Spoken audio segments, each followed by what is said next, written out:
জানাবো এখনকার বিশেষ বিশেষ সংবাদ। আর প্রতিদিনের বাছাই করা খবরগুলি পেতে চ্যানেলটি সাবস্ক্রাইব করুন। নিয়োগ দুর্নীতি মামলায় চাকরি বাতিল হওয়া শিক্ষকদের মধ্যে ভোট কর্মীরা থাকলেও ভোট প্রচার পরিচালনায় কোনো অসুবিধা হবে না বলে নির্বাচন কমিশন জানিয়েছে। এদিকে চাকরি হারানোর শিক্ষক ও শিক্ষাকর্মীদের একাংশ কলকাতা সহ বিভিন্ন জায়গায় বিক্ষোভ দেখিয়েছেন। নিয়োগ দুর্নীতি মামলায় অভিযুক্ত আধিকারিকদের বিরুদ্ধে বিচার প্রক্রিয়ার অনুমতি দেওয়া হয় ফের মুখ্য সচিবের জবাব তলব করেছে কলকাতা হাইকোর্ট। তারকা প্রচারকদের নির্বাচনী সভাতেও আজ উঠে আসে এসএসসি মামলায় হাইকোর্টের রায়ের প্রসঙ্গ।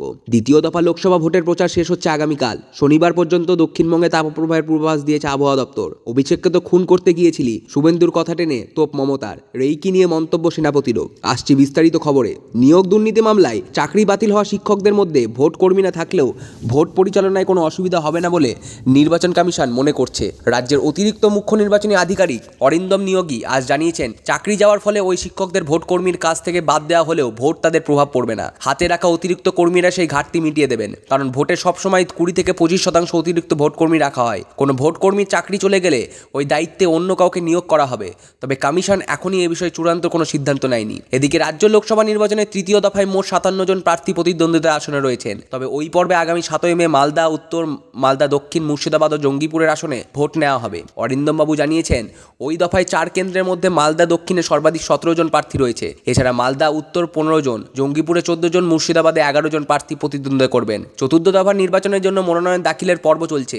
এ পর্যন্ত ওই পর্বের 8টি লোকসভা আসনের জন্য পর্যাপ্ত 38টি মনোনয়ন জমা পড়েছে। হাইকোর্টের রায়ে চাকরি হারিয়েছেন 25,753 জন।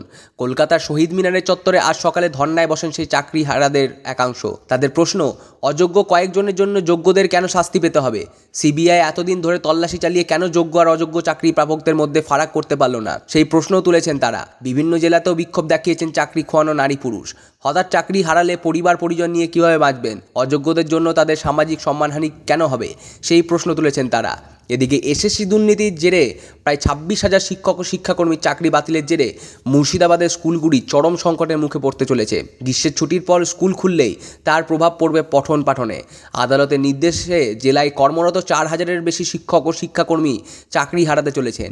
এর মধ্যে রয়েছেন ফারাক্কার অর্জুনপুর হাই স্কুলের 36 জন শিক্ষক শিক্ষাকর্মী।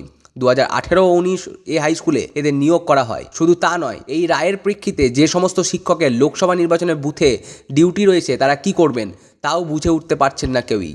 যদিও জেলা নির্বাচন দপ্তর সূত্রে জানা গেছে, ভোটকর্মীর ঘাটতি হবে না। আগে থেকেই বহু শিক্ষক বদলি নিয়ে চলে যাওয়ার জেলার অনেক স্কুলের শিক্ষক সংখ্যা অপ্রতুল। হাইকোর্টের রায়ের পর স্কুল চালানোর মুশকিল হবে বলে জানাচ্ছেন প্রধান শিক্ষকেরা। নিয়োগ দুর্নীতি মামলায় অভিযুক্ত আধিকারিকদের বিরুদ্ধে বিচার প্রক্রিয়া শুরুর অনুমতি না পাওয়ার ফের রাজ্যের মুখ্য সচিবের জবাব তলব করল কলকাতা হাইকোর্টের ডিভিশন বেঞ্চ। এবারও নিজের অবস্থান না জানালে মুখ্য সচিবের বিরুদ্ধে আদালত অবমাননা রুল জারি হবে বলে আজ জানিয়েছেন বিচারপতি জয়মাল্য বাগচি এবং বিচারপতি গৌরাঙ্গকান্তের ডিভিশন বেঞ্চ। প্রাক্তন শিক্ষামন্ত্রী পার্থ চট্টোপাধ্যায়, সবিরেশ ভট্টাচার্য সহ শিক্ষা দপ্তরের কয়েকজন প্রাক্তন আধিকারিকের জামিনের মামলায় আর শুনানি হয়েছিল। মুখ্য সচিবের অনুমতি না পাওয়ায় অভিযুক্তদের বিরুদ্ধে বিচার প্রক্রিয়া শুরু করা যায়নি বলে অভিযোগ করে সিবিআই। 10 মাস ধরে ওই আবেদন পড়ে রয়েছে বলে দাবি সিবিআইয়ের। আজ রাজ্য সরকারের তরফে জানানো হয়, ভোটের কাজে ব্যস্ত থাকায় মুখ্য সচিব জবাব দিতে পারেনি। এই নিয়ে অসন্তোষ প্রকাশ করেছে মুখ্য সচিবকে চতুর্থবারের জন্য সময় দিয়েছে আদালত। আগামী 2রা মে মধ্যে তাকে বিচার প্রক্রিয়া শুরুর অনুমতি নিয়ে অবস্থান জানাতে হবে। এসএসসি মামলায় কলকাতা হাইকোর্টের রায়ের 25,753 জন শিক্ষা ও শিক্ষাকর্মীর চাকরি বাতিল হওয়ার পর নির্বাচনী প্রচারে এ নিয়ে তৃণমূল কংগ্রেস সরকার এবং মুখ্যমন্ত্রীকে আক্রমণের নিশানা করেছেন প্রবীণ বিজেপি নেতা কেন্দ্রীয় স্বরাষ্ট্রমন্ত্রী অমিত শাহ। উত্তর দিনাজপুরের রায়গঞ্জের দলীয় প্রার্থীকে কার্তিক চন্দ্র পালের হয়ে প্রচারে এসে আজ করণদিঘিতে এক জনসভায় তিনি বলেন, মমতা ব্যানার্জির শাসনকালে বাংলাকে গ্রাস করেছে সর্বব্যাপী দুর্নীতি। চাকরির জন্য 10,15,000 টাকা করে ঘুষ নেওয়া হতো। এক মন্ত্রীর ঘর থেকে উদ্ধার হয়েছিল নগদ 51 কোটি টাকা।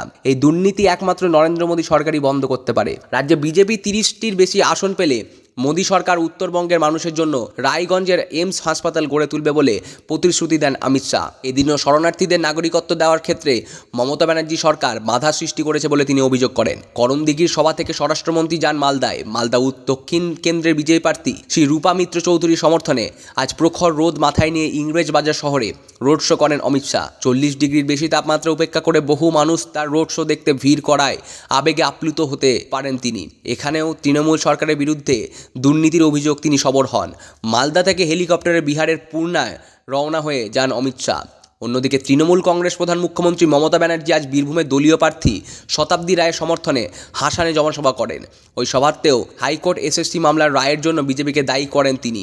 বিজেপি ভয় দেখানোর রাজনীতি করছে বলে মমতা অভিযোগ করেন। এরপর বর্ধমান দুর্গাপুর লোকসভা কেন্দ্রের তৃণমূল কংগ্রেস প্রার্থী কীর্তি আজাদ এবং পূর্ব বর্ধমানের দলীয় প্রার্থী ডাক্তার শর্মিলা সরকারের হয়ে প্রচারেও মুখ্যমন্ত্রী হাইকোর্টের রায়ের প্রসঙ্গ উত্থাপন করেন। তিনি বলেন, কোথাও একটা ভুল হয়েছে, কিন্তু সেজন্য এত ছেলেমেয়ের চাকরি বাতিল কেন হবে? এই রায়ের জেরে কেউ যদি আত্মঘাতী হন, তার দায়িত্ব কে নেবেন, সেই প্রশ্ন তোলেন মুখ্যমন্ত্রী। দার্জিলিংয়ের তৃণমূল কংগ্রেস প্রার্থী গোপাল লামার সমর্থনে আজ শিলিগুড়ির জনসভায় তৃণমূল কংগ্রেসের সাধারণ সম্পাদক অভিষেক ব্যানার্জি অবশ্য হাইকোর্টের রায় নিয়ে কোনো মন্তব্য করেননি। মোদির গ্যারেন্টির সঙ্গে দিদির গ্যারেন্টি তুলনায় ছিল তার মূল বক্তব্য। মালদার কালিয়াচকের জনসভায় বিজেপিকে চ্যালেঞ্জ ছুড়ে দিয়ে অভিষেক বলেন, বিজেপি শাসিত যে কোনো রাজ্যে বাংলার মুখ্যমন্ত্রী মমতা ব্যানার্জি যেভাবে লক্ষ্মীর ভাণ্ডারের সুবিধা দিচ্ছে, সেরকম কিছু দেখাতে পারলে তিনি রাজনীতি থেকে চিরতরে বিদায় নেবেন। 100 দিনের কাজের টাকা বন্ধ করে দেওয়া নিয়ে এদিন বিজেপির তীব্র সমালোচনা করেন তিনি। দার্জিলিংয়ে বিজেপির প্রার্থ সমর্থনে আজ প্রচারে আসেন দলের নেতা কেন্দ্রীয় মন্ত্রী কিরেন রিজিজু। তিনিও নিয়োগ দুর্নীতি মামলায় 25,000-এর বেশি চাকরি বাতিলের কথা উল্লেখ করে বলেন, পশ্চিমবঙ্গে টাকা না দিলে কোনো কাজ হয় না। এরাজ্যে প্রতিটি বিভাগ ও মন্ত্রী দুর্নীতির সঙ্গে জড়িত বলে অভিযোগ করেন তিনি। দ্বিতীয় দফার লোকসভা ভোটের প্রচার শেষ হচ্ছে আগামীকাল। এই দফায় দার্জিলিং, রায়গঞ্জ ও বালুরঘাট কেন্দ্রে ভোট নেওয়া হবে শুক্রবার 26 এপ্রিল। তৃতীয় দফায় 7ই মে ভোট গ্রহণ 4টি আসনে, মালদা উত্তর, দক্ষিণ, জঙ্গিপুর ও মুর্শিদাবাদে। ভোটারদের মন জয়ের চেষ্টা ত্রুটি রাখছেন না তারকা প্রচারকরা। ভোট মিটে যাওয়ার পর কোচবিহারের শীতলকুচির বিভিন্ন এলাকায় বিজেপি কর্মীর ওপর পুলিশি নির্যাতনের অভিযোগ উঠেছে। নির্যাতিত দলীয় কর্মীদের সঙ্গে আজ দেখা করতে যান স্থানীয় বিধায়ক বরেন বর্মন। তাকে কাছে পেয়ে ক্ষোভ উগরে দেন বিজেপি কর্মীরা। তাদের অভিযোগ, পুলিশ রাতের দরজা ভেঙে ঢুকে অত্যাচার চালাচ্ছে, যদিও এ নিয়ে পুলিশের কোনো প্রতিক্রিয়া মেলেনি। চতুর্থ দফা লোকসভা নির্বাচনে মনোনয়ন জমা দেওয়ার কাজ চলছে। আসানসোল কেন্দ্রের বিজেপি প্রার্থী এস আলুওয়ালিয়া, তৃণমূল কংগ্রেসের প্রার্থী শত্রুঘ্ন সিনহা ও কংগ্রেস সমর্থিত সিপিআইএম প্রার্থী জাহানারা খান আজ মনোনয়নপত্র পেশ করেন। বর্ধমান দুর্গাপুর কেন্দ্রের তৃণমূল প্রার্থী কীর্তি আজাদও আজ মনোনয়ন দাখিল করেছেন।